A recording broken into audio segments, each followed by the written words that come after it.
할렐루야. 행복한 정시 기도 시간입니다.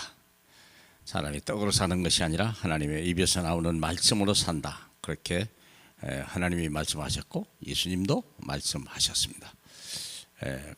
시편 119편 50절에 보면 이 말씀은 나의 고난 중에 위로라, 주의 말씀이 나를 살리셨기 때문입니다. 사랑하는 여러분, 여러분들은 강단 메시지를 어떤 마음으로 대하고 있는가요? 주일 예배를 올 때 무엇을 가장 사모하십니까? 물론 기도도 있고 찬양도 있고 많이 있겠죠. 근데 가장 중요한 건 하나님과 우리 사이에 소통할 수 있는 하나가 있는데 그게 바로 말씀입니다. 그래서 말씀 말고 다른 것을 하는 것을 하나님은 원하지 않습니다. 그래서 어떤 형상을 만들거나 거기에 자꾸 뭔가 대체물을, 피조물 가지고 어떤 하나님의 형상을 만들려고 하는 그것을 하나님은 우상숭배라고 그렇게 얘기합니다.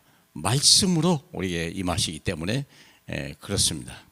자, 그래서 우리가 강단 말씀을 잊어버리면 한 주일에 내 삶의 방향과 방법과 또 내 삶의 수준을 잃어버리고 있다고 보면 거의 맞는 것입니다.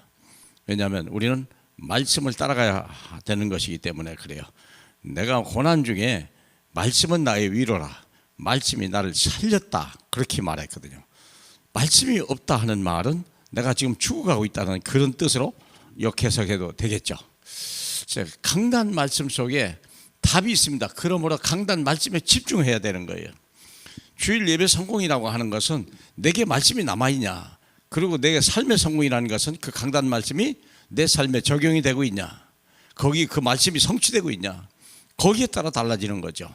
우리가 기도하는 것이 뭔데요? 뭘 달라가 아니라 하나님의 강단 말씀이 내 삶에 적용이 되고 그 말씀이 생각나게 하고 그 말씀이 하나님의 역사가 일어나게 해달라, 그게 기도 아니겠습니까?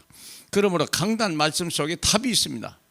강단 말씀이 누구에게 입히냐? 나에게. 강단 말씀이 우리 교회 전체에게, 강단 말씀이 교회 전체의 방향을 결정하는 거예요. 내 인생의 시작과 과정과 끝을 결정하는 것이고, 강단 말씀이 내 직장에서 어떻게 누가 흑암이며 어떻게 누구를 살려야 될 것이며 무엇을 방향으로 갈 것인가, 그리고 내 가정에 왜 불화가 생기는가, 왜 내 가정이 방황하는가, 이런 부분들이요 말씀에서 해답이 다 나오게 되는 거예요. 그렇죠? 우리가 말씀 속에, 그래서 모든 것을 계획하시는 하나님, 모든 것을 성취하시는 하나님, 모든 것을 이루시는 우리 주님이 무엇을 말씀합니까? 말씀을 그랬어요. 그렇습니다.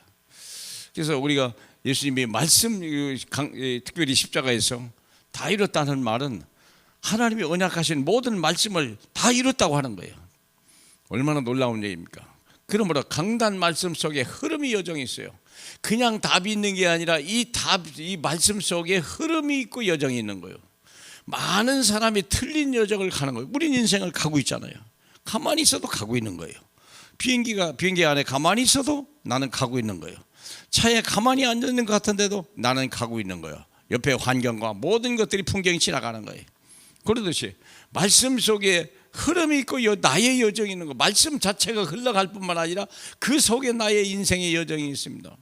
그래서 여기 나오잖아요. 마태복음 13장에 보니까 어떤 사람은 틀린 여정을 가는 거예요.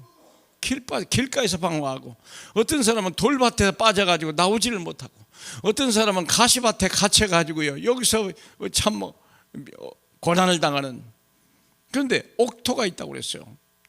우리가 바른 여정을 갈 수 있다는 것은 강단 말씀 때문에 그렇습니다. 왜 괜히 목사를 세웠겠습니까? 왜 교회를 세웠겠습니까? 안 그러겠습니까? 마태복음 사도행전 2장 41절 2절에도 뭐 3,000명이 돌아왔는데 사도의 가르침을 받았더라. 사도가 가르쳐 준 게 아니라 사도에게 주신 하나님의 말씀을 가지고 그들이 따라갔다는 거 아니겠습니까? 또 중요한 건 문제 속에 길이 있습니다. 우리는 문제를 해결한다고 하는데, 아니 물론 맞겠죠. 해결해야 되죠. 그러나 그 해결하는 게 중요한 게 아니라 문제 속에 길이 있다는 거예요. 그래서 불신자가 하나님의 멸망의 증인인 거예요. 생각해 보세요. 요셉이라고 하는 사람은 하나님의 말씀을 가졌기 때문에요 노예로 팔려간 게 축복이고, 억울하게 감옥에 간 것이 다 축복이, 그게 길이요. 그 속에 길이 있다는 거예요. 이게 언약을 가지고 답을 가지고 있고 언약의 여정을 가는 사람에게는 모든 것이 새로운 시작일 뿐이야.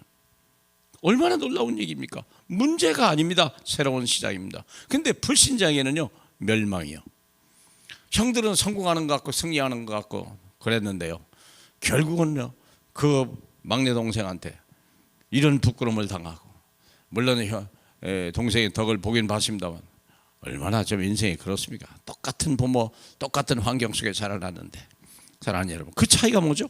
말씀. 여러분의 강단이 하나님이 주신 말씀이요, 하나님의 계획과 하나님의 뜻과 하나님의 방향과 흐름이 있다는 걸 꼭 마음에 두시고 그것을 늘 묵상하고 또 만나면 포럼하고 또 증인으로 서시길 주님의 이름으로 축복합니다. 할렐루야. 영광을 받으실 우리 주님, 사람이 떡으로만 사는 것이 아니라 하나님의 입에서 말씀 나오는 말씀으로 사는 것이, 그래서 인간다운 인간, 정말 하나님이 쓱 축복하실 수밖에 없는 저와 여러분에게 복 주시옵소서. 예수님 이름으로 기도합니다. 아멘.